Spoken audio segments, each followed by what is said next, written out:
जोड़तानी vote मांगतानी आस विश्वास लेके हम आइल बानी। पवन भैया जिंदाबाद जिंदाबाद जिंदाबाद। अरे हाथ जोड़तानी वोट मांगतानी आस विश्वास लेके हम आइल बानी।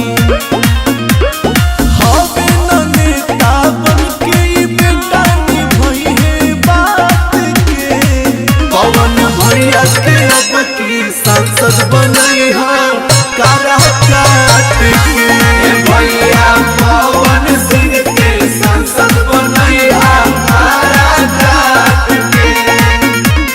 पवन सिंह जिंदाबाद जिंदाबाद जिंदाबाद। करकाट की जनता जिंदाबाद जिंदाबाद जिंदाबाद। पवन भैया जिंदाबाद जिंदाबाद जिंदाबाद। बेरी बेरी एक निहोरा बचाची हो जनी भूलई है काका काकी हो बनी है जे सांसद भैया पवन हो बाकी बा काम जवन करी है तवन हो।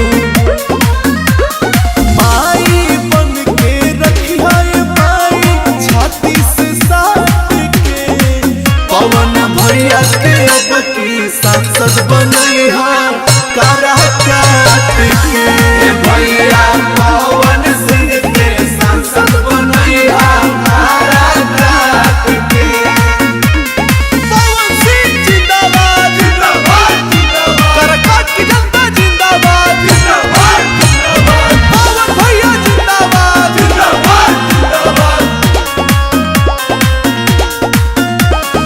आन बान शान करा काट के बढ़ई है हो दुख सुख होई तई है आगे आई है हो। अभिषेक शुभम के मान लिखना पूरा करिए दिले जवन बड़े बचना।